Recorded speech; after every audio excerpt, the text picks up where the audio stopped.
Everybody, welcome back to the Music to Grieve to playlist. I'm here again as ever with Sharon. Hey Sharon, how are you? Good morning. I'm doing good. How about you? Yeah, I'm sad this morning. I'm very sad this morning. So we're going to be talking suicide and grief from suicide, and I'm so glad we got Sharon with us because it's an area of the grief world that you know a lot about, isn't it, Sharon? I mean, you've written and published on this. Yeah, unfortunately, I lost two very dear loved ones to suicide, and it's not something that you want to enter into a relationship with. It sort of finds you, I guess, and as a result, I've tried to learn everything that I can about it to better understand, understand how it affects the people who are left behind, as well as what the people who go through it, might be experiencing, because it's hard to understand. Oh, absolutely. I mean, we were just thinking about before we came in. I mean, there are two ways for us to look at that in this kind of conversation. Let's be really clear. Neither of us are suicide counselors. So, if you're in looking at this, I mean, there is one thing to do, isn't there? I mean, where I come from, it was cool. I mean, the Samaritans are the group that were very prevalent in the UK. I mean, the Samaritans are here as well, aren't they? Oh, yes. In fact, I had to find a resource for somebody who was in crisis, and I was given their information and gave it to actually a couple of clients to reach out to them, because they're available 24 hours a day to talk, to talk to people who are in crisis. It's my mum was a Samaritan. And when I was a student, I did the student equivalent. It was called Student Nightline. I volunteered for that in London, and it was an amazing experience. They were really good. I mean, they trained us on the whole active listening thing. Then they would pair you up with a member of the opposite sex, and you would be there, and you would stay up overnight, and you would take the calls. And because sometimes somebody doesn't want to speak to a man or speak to a woman or whatever. And it was an amazing experience, because sometimes all that is required is for there to be that human warm voice on the end, and you just sit and listen. So I think the point here is that if you're in this state, there are resources out there. Google the Samaritans suicide helpline and talk to somebody, because you never know. I mean, you never know, do you? No, you never do. And if you're in a situation where somebody that you know or somebody that you love is, you think might be suicidal, definitely make sure that you talk to them in private, that you support them, that you let them know that you care about them, and that you make sure you refer them to some of the resources that you just mentioned. Maybe we can put a couple links underneath your video of places that they can call to get professional help. There are so many people struggling right now, and it's just unfathomable that there's so much of our society that's hurting and in so much pain and considering suicide right now. It's true. I mean, what I would like us to do is, look at suicide from the grief perspective. I mean, that's what we hear. I mean, if you're touched by suicide, it's, and I'm going to tell a wee story of where my head's at, but then, I'll throw it back to you, Sharon. But so one of my favorite bands, a Scottish band called Frightened Rabbit, and the lead singer, the guy who drove it, the talent, was it just seemed like a lovely guy, a guy called Scott Hutchison. And I think he was 36 and had been fighting depression all his life. But I mean, it's not the ironic, I mean, it's almost horrific.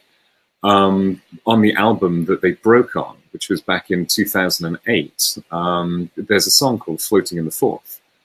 And it's a song that basically describes him, how he would commit his suicide. The Fourth Road Bridge is kind of like the San Francisco, the Golden Gate Bridge, not quite as big, but it's that kind of thing. It joins Edinburgh to the north of Scotland.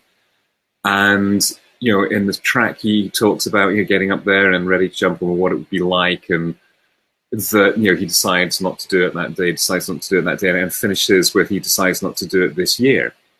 And, people were aware that he was dealing with depression and fighting it. And it's this suicide, very heavy in his songs. And yet last week, he booked into a hotel just, on the coast, and, off he went and thanked the world, tweeted out his last thing, said, "I'm away, thanks." And they found him in the fall. And it's just, it's heart-wrenching, I mean, I feel, it's not about me, but, I guess the purpose of this is the grief. I just feel so bloody sad for him and for his brother and for his bandmates, and it's just shit.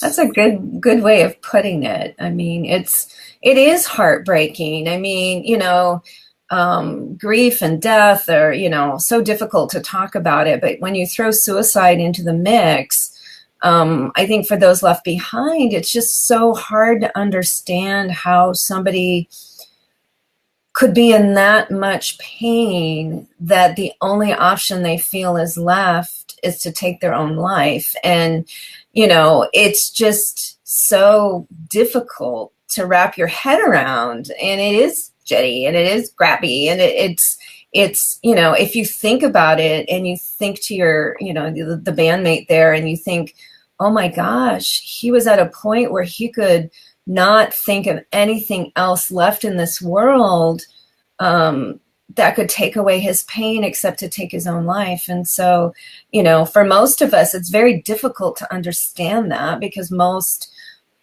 people struggle with it or may have thought about it, but don't necessarily take that step. So, trying to get what does it take to push somebody to that point. And you can't imagine the pain they must be feeling. It's just amazingly sad.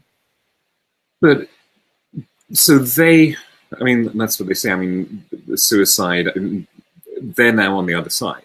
Yeah. They're no longer here, but the people who are left, there's that unresolved grief that's left over.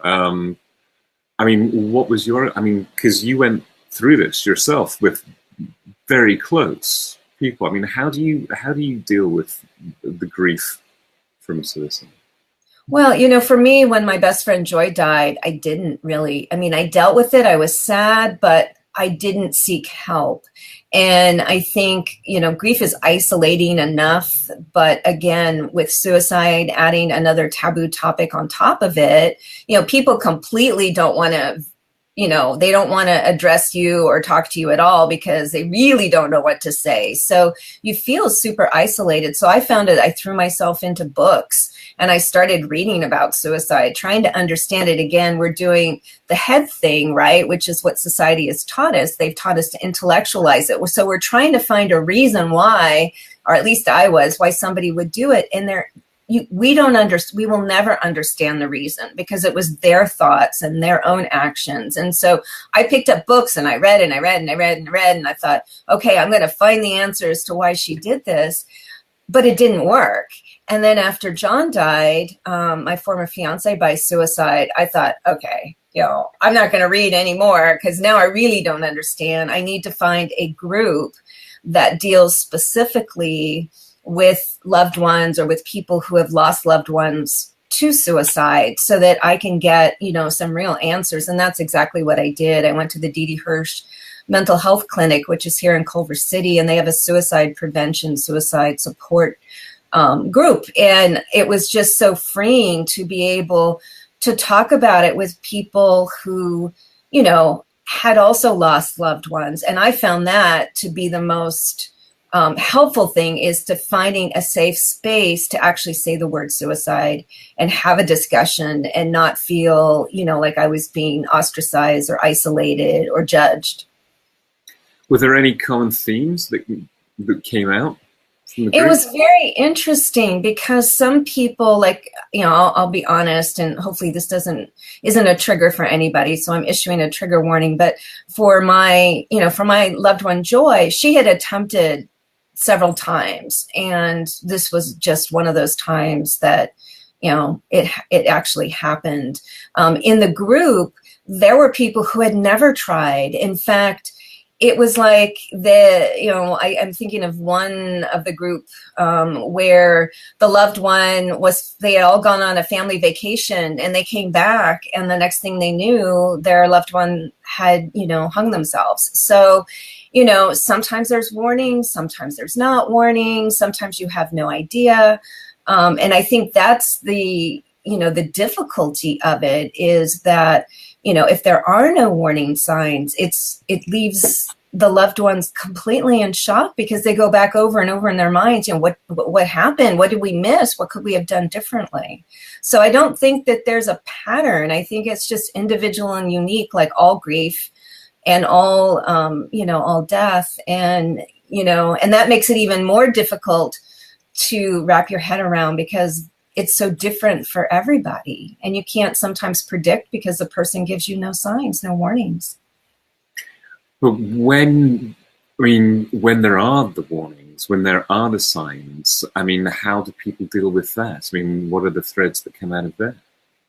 Well, I think the important thing is, if you are dealing with somebody who's suicidal, is that you need to talk to them, in a non-judgmental, non-threatening kind of way. You have to listen to them. It's very important, because all grievers and all people who are having a difficult time just want to talk about their story without being analyzed or intellectualized or rationalized. It's like, I think you said earlier, listening to somebody's story is very important. And then you need to let them know that you care about them, that you don't want something to happen to them. But you have to ask the question, are you thinking about, killing yourself? Are you thinking about it? And if they say, well, no, not really, then obviously it's a conversation, and maybe refer them to a mental health professional. But if they are talking about it, and they've actually made a plan, and they've actually gone ahead and said, well, yeah, I've got pills right next to me, and I'm thinking of, taking a handful of pills when we hang up this phone call, or that kind of thing. then you need to go into immediate action. You either need to get to them, you need to get the, call 911. We certainly don't want to lose somebody, so you've got to take action right away. And I think that's very, very important to know, is that people are not saying it because they want attention. If they're saying it, they're actually thinking about doing it, and we can't diminish that. We have to take action if somebody is in that position. I'll be brutally honest. The darkest I ever came was, I think it was around about 04, 05. And I knew exactly how tall buildings for me, because, it's, and I knew how to do it, and I knew how to get past that. There's that thing that you have to mentally cross, and I knew how I'd be able to cross it, and I freaked myself out massively. And I got on the phone, and I phoned up the Samaritans. And this was in LA. I was on Wilshire Boulevard.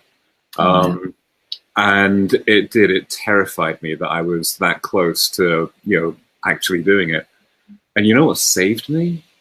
It was the music. I didn't actually get through to somebody, which is alone, in America, it is a crazy thing that there wasn't somebody on the end of the line.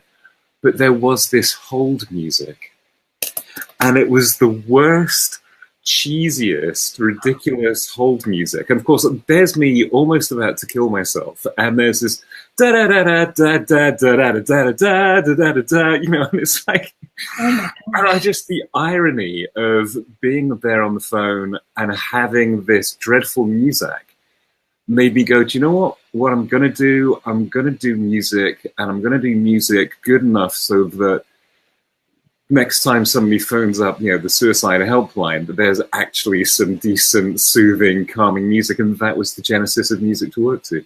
Oh, wow. That's amazing. Wow.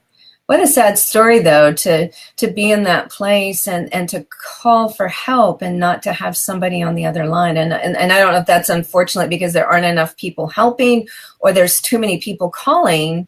Either one is really a sad thing to think about. But wow.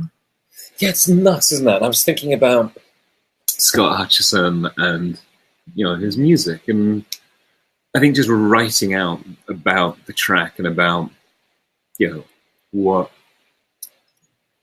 I don't know, it's just hard, what his music means to people like me or people like us who, when you see somebody who does go into themselves and bring it out and show it to the world, it means that we don't have to. Does that make any sense? Yeah, absolutely. Absolutely. I think we can all live vicariously through other people in some ways because they speak to us and they give our thoughts often a voice, right? Because we aren't ready or we don't feel strong enough to be able to talk about them ourselves. And there's something, I mean, it's massively,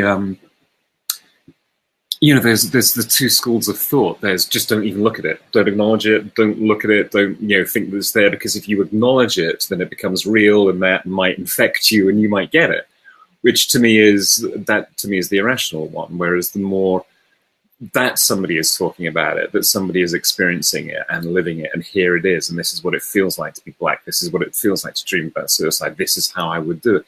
It means it's there and it's out in the open. So it's not this hidden thing that's going to get you in the dark. I mean, we know what it is. We can see it and know that, okay, it's there and I don't have to do that. I'm not going to be tricked into it. I mean, there's something to me personally is incredibly powerful that you have artists do that. Well, yeah, and I think the whole mental health, push right now to talk about how people, I mean, look, Prince, after the wedding this weekend, right? Prince Harry and his grief and what he went through and the mental health depression and the fact that he was able to talk about it, inspired so many people because you feel alone and isolated when you're having those thoughts. And you think something must be wrong with me that I'm thinking this way. And then you find out that, there are other people out there. There's a whole lot of other people. I think every human on the planet has probably struggled in some way with these kinds of feelings, and to be able to talk about it and realize you're not alone, it's just so important. I mean, it really either pushes you to get the help you need, or it helps bring you to a place where you can accept, I am human. I do have these difficulties and this,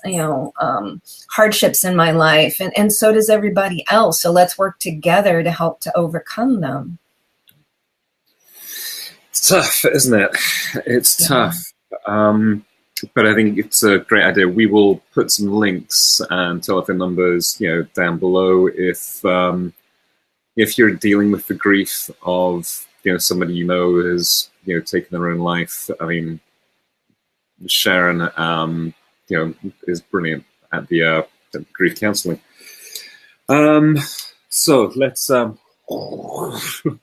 it back up. But so what about you guys at Grief Reiki? What have you got on this week?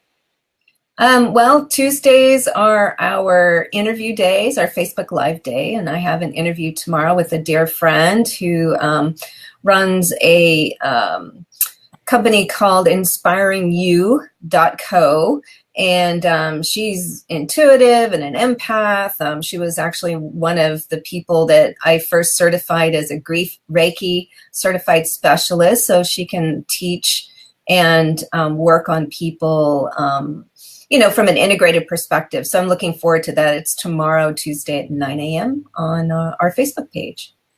Fantastic. We will share that out on the Grief page as well.